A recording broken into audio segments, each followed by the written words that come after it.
Anyone with a pulse and a brain can fall in love. Happens every single day. But what does it take to stay in love? Because every single one of us is eventually going to want a long-term relationship with someone we feel close and connected to, someone we can count on, someone we can laugh with and experience the ups and downs of life with. Here's the only problem. Even if you found that type of love, no one taught us what's required to sustain it. There's a reason the divorce rate is almost a coin flip. There's a reason most relationships, even the ones that stay together, have one partner who isn't actually happy. It's because one or both partners didn't understand or prioritize what it takes to stay in love. Relationships don't survive on autopilot, and that doesn't mean we need to be perfect, but we also can't be neglectful. So if you want to stay in love, then I need you both to pay attention and begin to build and grow these 5 things in your relationship. The first thing we're going to focus on is trust. Now, here's the crazy thing about trust. We tend to only think of it in terms of cheating, but trust goes way deeper than that. You can have a partner who would never dream of cheating, and they can still be a terrible partner, right? Trust is foundational to our relationships. Every interaction, every conversation is either building some semblance of trust and safety with your partner, or it's weakening it. And the trick is to simply be more aware of it so we can intentionally build it instead of unintentionally weaken it. And I certainly don't say that to make you anxious, like you need to be fearful of every moment because you could destroy something that you value. That's not what we're talking about. Healthy relationships aren't built on fear. I'm simply saying that when relationships end, I can guarantee that trust has been broken in some way. Think of it like an emotional bank account. We all occasionally make withdrawals when we unintentionally hurt our partner in some way. But when we've been making consistent deposits, when they can trust that they rely on us, when they feel valued and cared for, not just physically but emotionally, when we want to repair ruptures instead of sweep them under the rug, we can handle the withdrawals together. Because trust is built slowly and consistently. It's built when we consistently consider them, when they see that it's in our character to be honest and transparent. We aren't hiding anything from them. We're dependable. If we say we're going to do something, we do it. And when we mess up, like we all do, we take accountability. Trust is strengthened when we purposely make time to be together, when we learn their love language, when we want them to feel valued in this relationship, and when we serve them consistently. And of course, this isn't meant to be one-sided. Relationships can only work when both people are putting in the work, right? Trust is added when we are respectful about someone's boundaries, when we are intentionally curious about what their needs and desires are, when our partner feels prioritized, when it's obvious that we're present when they're communicating, especially if it's about something that's really important to them. That's what builds trust and puts deposits into your emotional bank account together. Now, even though trust is built slowly, it can be lost in an instant, right? Cheating, lying, withholding truths that you know your partner would want to know, pornography use, hiding money.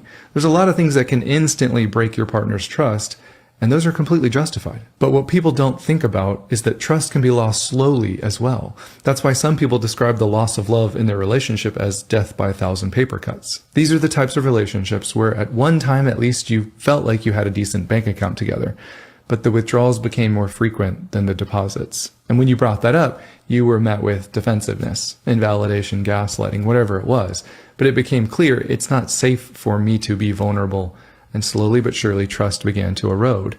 And if it stayed that way, it wasn't long until intimacy and friendship followed as well. Now, the last thing I'll say about trust is we have to be a little careful, because let's say that your partner has never done anything to make you suspicious, but you say, hey, it will build trust in this relationship if you let me go through your phone whenever I want. That's not the type of trust I'm talking about here. So if you have to invade someone's privacy, or if your partner is becoming more demanding and controlling or jealous in an unhealthy way, but tries to use something like, hey, I just want to trust you, then that's something you need to speak to a professional about. All right, number 2, you will not stay in love if you have no ability to resolve conflict together in a healthy, safe way. This is one of the most destructive things that I'm seeing in relationships. We are literally not taught basic conflict resolution. If you want to slowly destroy all the trust and intimacy and friendship and playfulness in your relationship, then fighting all the time with no repair is one of the most effective ways to do that. You have to establish a safe line of communication with each other, where you both feel safe to bring up concerns, complaints, hurt feelings, needs, desires, in a respectful, vulnerable way, in moderation, of course. And on the other side, we have to learn how to hold space for our partner's feelings or concerns so that they actually feel heard and understood. And that's not just the goal, that's what has to happen. It's not a, sure, that's a great idea, but I'm not going to put much thought into it. No, if we don't figure this out, then there's no point in continuing this relationship. That's how serious this is. Because just think about the opposite. Imagine a relationship where you don't feel safe to voice a concern or feeling with your most intimate partner. What does that say about your bond together, right? Imagine a relationship where you don't feel like your partner wants you to be honest about what you need to feel valued or prioritized. What does that say about whether or not you actually trust this person? And some of you don't have to imagine that type of relationship because you've experienced it. And let me guess, it was pretty lonely, wasn't it? It felt pretty one-sided, and you didn't feel very loved, did you? Of course you didn't, because when we can't handle conflict, love can't grow. Now here's the real kicker. You both need to figure out ways that you've personally contributed to making the conflict destructive. Because it's easy to blame everything on them. Well, if they would have just blank, then I wouldn't have had to blank. But let's not forget that we're trying to become the most mature versions of ourselves. Immature people blame their behavior on someone else. Immature people won't take accountability and grow and learn. That's not the type of people we want to become. So here's what we're going to do. From now on, if there's an issue, and there's always eventually going to be an issue, that's okay. Stop viewing conflict as bad. Conflict just means something is going on in your partner's heart. They need something. Their feelings were hurt. We should want to know that information. Conflict isn't bad. It's an opportunity to understand and love our partners better. So if there's an issue, and I get it that in relationships, the vast majority of the time, one partner tends to bring up the most concerns and complaints. That's okay, as long as they're doing it in moderation and respectfully and vulnerably. Okay, so what they need to remember is that they can't do this with criticism. Criticism is an attack on someone's character. It's like saying, you're so lazy, you never take out the trash. Instead of saying, hey, I feel frustrated because I asked you to take the trash out and now it's spilling over on the floor. Anytime we use criticism or contempt, it's because of our own immaturity. We desperately want them to see that something that they did bothered us, right? But it's in an immature way of communicating and it never gets the result that we want, long term at least. No one has ever become a better partner by being yelled at or demeaned or mocked, especially not by our passive aggressiveness. So we have to stop. Now I know what you're going to say. Yeah, but they won't listen unless I yell. Well, that's a problem. That means you don't trust that they'll hear you when you speak normally. So you've started yelling. That's an issue in your relationship. You shouldn't have to yell to be heard, right? Listen, all you can do is your part. You have to pay attention to that. All you can do is your part. You need to stop the criticism and the yelling and the passive aggressiveness. All you can do is your part. So do your part. Your part is communicating with respectful vulnerability. Hey, when this happened, I felt hurt, frustrated, upset, and this is what I wish would have happened instead. Now, if your next question is, yeah, but they still won't listen to me or care. Okay, well, you did your part. The sad truth is relationships take two people doing the work to actually work. So you just admitted you only have one person doing the work. All you can do is your part. They're eventually going to feel the consequences of their actions because you need a heck of a lot more than just love to make a relationship work. They can say they love you and have no interest in holding space for your feelings or being a safe place for you to share your inner world. They might say they love you, but your love for them will eventually die, at least in a romantic sense. All right, now the other part of the equation. One partner vulnerably and respectfully shares feelings without criticism or blame, using I statements in moderation. That means our appreciation and admiration outweighs our complaints, at least 5-1. But the other part of the equation is holding space for when our partner is actually upset. So they come to you and say, hey, can I talk to you about something? You say, sure. They say, hey, it hurt my feelings when this happened. That probably wasn't your intent. That's just how I interpreted it. Don't tell them that they interpreted it wrong. Say, thank you for bringing this up. Do you know what saying thank you for bringing this up communicates? They can relax. They can drop their guard a little bit because you're not here to debate them. We're on the same team. I'm glad that you're communicating your inner world. That's important to me. Do you know how many people have ever said those words to them in their whole lifetime? Probably very few. Okay, but you might be thinking, yeah, but what if they missed some key piece of information and they're basing their feelings on a false assumption? If they had the whole story, then they wouldn't feel that way. I get that, but right now is not the time to bring that up. What they need right now is someone who leans in and someone that they can trust to communicate with. Because when someone comes to you and you have a pattern of either getting defensive or interrupting them or arguing about a certain detail of their complaint, dismissing or invalidating what they're feeling as irrational because they don't understand the whole story. What you're saying is, I'm smarter than you, and I'm not a safe person for you to share this stuff with. And I know this stuff is going to take practice. That's okay. It'll take practice for your partner to learn how to share correctly. It'll take practice for you to learn how to listen and validate correctly, but you both need to be practicing and giving grace to each other. When they share something that's on their heart, listen. Ask questions. Seek to understand their point of view. Try to understand it so well that you could summarize it and they'd go, yes, you get it. And then validate those feelings. You shouldn't be leading with any accusations or blame, so search for the feelings underneath the complaints and look for the unmet needs hidden in their words. Validation doesn't mean I agree with everything you said. It means your feelings matter to me and they are worth understanding. They are real to you, which means they're important to me. We validate their experience by saying things like, oh, I can totally see that now. Yeah, that makes sense. Or, you're right. I messed up on that one. I'm so sorry. All of these things de-escalate the conflict and reassure your partner, I'm listening and I care. Now, for some of you, that's going to be really hard because during conflict, your fight or flight gets activated. Here's the only way we can work on that. You have to start paying attention to when you're getting overwhelmed and overheated and take a break. Once there's any yelling, once there's any name calling, once we're talking over each other, once anyone just stops talking altogether and just stares at the wall, they call that stonewalling. That's an automatic timeout for both of us. One or both of us is completely overwhelmed on a nervous system level, and we have to take a break. Do not feel ashamed that you have to take a break. I have to take breaks sometimes too. This is a sign of maturity and growth.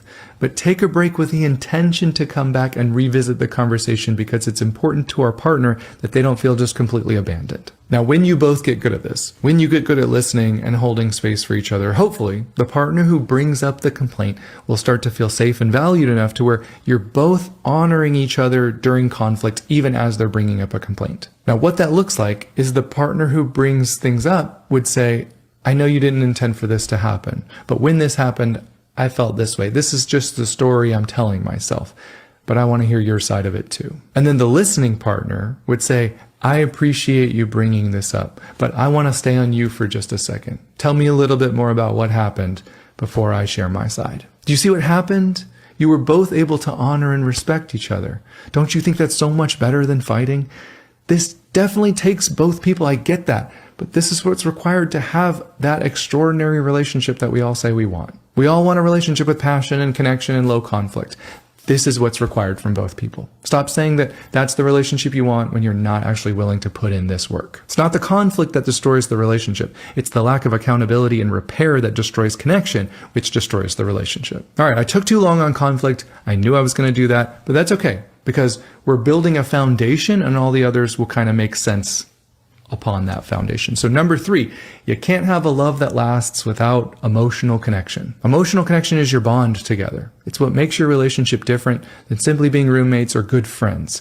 It's your intimacy together. Yes, you have friendships and other relationships, but there's supposed to be something special that you have with just your partner. Now here's the good news. If you're actively building trust together, if you're actively working on navigating your conflicts in a healthy, safe way, you're already building emotional connection together.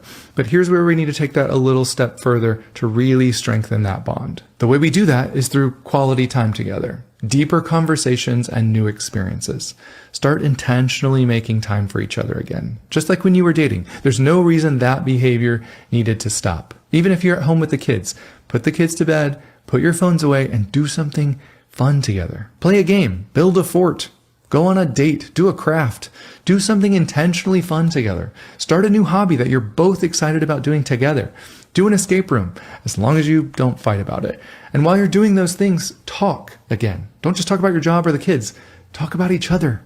You don't have to make it weird. You don't have to pepper them with questions, but try to open up to each other again. Learn something new about them. Ask them about what a hobby that they would like to start. Ask them about some traditions that they had as a kid that they'd love to incorporate in their life. Ask them about their hopes and dreams and needs and desires. So often we put our relationship on autopilot and we forget that these were the moments that caused us to fall in love with each other, right? We were out on the town together. We were doing something fun or adventurous, talking to each other, being present, listening. There's no reason we shouldn't be intentionally doing that even when life gets busy with work and kids. There's nothing more important than your relationship together. Even if you say your kids, sure, but your kids need your relationship to be a strong model for them to know what love looks like. This is what two people who love each other do. We care about each other. We intentionally prioritize each other. We're affectionate. We hug. We apologize when we mess up. We're gracious and kind and gentle and respectful when we speak to one another. We sacrifice for each other. We consider each other as equals. This is what the love that needs to be modeled for our kids so they grow up and experience that type of love as well. Love can be playful again. Remember when it was playful? And I know the stress of life and kids got in the way, and maybe it was your unresolved conflicts that got in the way, but we have to have a goal to be more playful with each other if we want this love to last. We have to work on it. It's an underrated aspect of actual intimacy together. And I know emotional connection seems kind of vague, but just think about it this way. Does it strengthen or weaken your bond to ask your partner, what are 3 things I can do this week to help you feel loved and valued? And then actually remember to do those 3 things. Does it strengthen or weaken your bond together for you to continue to do those things next week as well without having to be asked, and ask for some new ones? It's not a difficult answer. Of course that would strengthen our bond together. Then why aren't we doing it? It's the same reason I wasn't, because I was lazy. But we don't know that lazy can absolutely kill a relationship. Dr. John Gottman says relationships die in the conversations that never happen. So be more present, ask more questions, be more intentional, plan time at home just to check in. Part of maturing is being able to handle constructive feedback without taking it as an attack. We should be able to handle our partner saying, I would love it if you did this more, without us saying, I guess you don't even care about all the other stuff I do. Dare to ask your partner what they need to feel safe and loved and desired. Dare to ask them what helps them to feel connected and close to you. Dare to ask them if they feel appreciated and what would help that. Then I dare you to actually do some of those things and tell me your bond didn't get stronger. All right, number 4 is really difficult, and I'm not going to spend that much time on it, so we're double screwed. But it is forgiveness. Love can't last if we refuse to forgive and repair ruptures with our partner. Now, I know what you're going to say. Oh, so they're just allowed to treat me however they want, and they get to betray me, and I just have to forgive them? That is not what I'm saying at all. That's why I included the second part.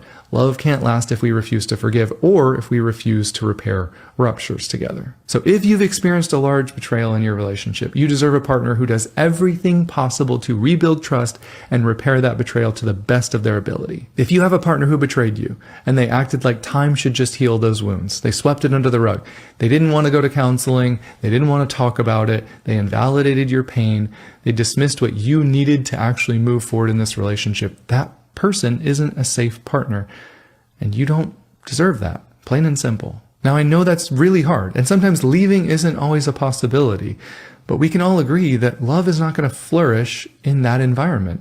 Love can't last if we're not interested in repairing ruptures, large or small, and it can't last if we're not willing to forgive each other. Now, should you forgive them? I don't know.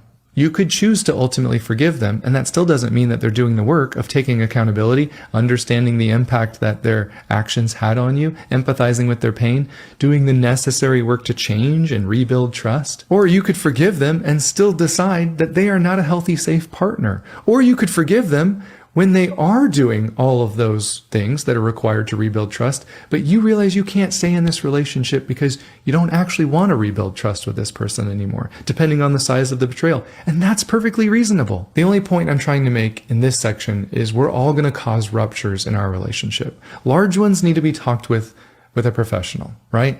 I'm talking about more of the smaller ones. We're all going to cause ruptures. To think that we're not is arrogant and self-centered. So one of the most loving things we can do for our partner is ask them, when's the last time you felt neglected or hurt or abandoned or rejected by something that I did even unintentionally? And then practice listening and validation like we talked about earlier. And then equally important, we can't just keep holding grudges and keep bringing up the past every time we get into an argument. Yes, I'm telling them that they should be open to revisiting that time you felt massively abandoned and they dismissed you up until now. I want them to appropriately listen to you with a new goal of empathy and understanding. And if they do that, I need you to work on actually forgiving them. Now, do you have to forgive them? No, of course not. You can hold this grudge over their head forever. You can think about it all the time and you can bring it up during every single argument. Let me just ask you, how do you think that's going to go? Because I perfectly understand how these things interact with each other. You can't forgive because they have no interest in repairing. I completely agree. These things massively affect each other. My only point is this is affecting your relationship together, and it's a really big deal. What you experienced is important, and I simply want you to treat it as important. That means we have to have a goal of forgiveness. I'm certainly not telling you to forgive and move on when they aren't doing the work. I'm telling you our goal should be forgiveness, and you need to get clear on what you would need in order to forgive them and place this in the past and communicate that, because holding that grudge and developing this bitterness and resentment is not going to lead anywhere good. That's not me blaming you for where the relationship is headed. That's me saying pay close attention to it. I want you to have a mutually fulfilling relationship together. If you experience something that you can't forgive and move past because they aren't doing the work, that makes complete sense. I'm just saying get some help. Don't let it slowly erode all of your trust and friendship together. Sometimes the most mature thing that we can say is, I can't move past this, and it's really affecting my love for you. I want to get some help so that we can have a trusting, connected, loving relationship. That's what I want for us. But I can't have that if you won't speak to a professional about how we can move past this event together. That's 1,000,000% more mature and healthy rather than simply developing resentment and blaming them for being a selfish a-hole. All right, let's wrap this up because we've all got lives that we need to get back to. Number 5 is love can't last if we only think about it as a feeling and not a verb. I hope by now we can all agree that love isn't just a feeling, it's an action. And we all have a default way that we love someone else. It's usually the way that we tend to receive love. For instance, I love being physically affectionate with my wife because I love physical affection, but that's not her primary love language. If I neglected all the mutual chores and the household responsibilities and unintentionally put that on her back, if I wasn't really intentional about spending time with her and talking with her, and then I just showed her my love by being physically affectionate, she would not receive that as very loving, would she? And why do you think that is? Because I ignored, unintentional or not, the ways that she feels loved. I was simply loving her the way I wanted to. And we're not in the market for selfish love, right? If we want love to last, we need to be selfless. And we can't do that if we aren't first curious about how they actually receive love most.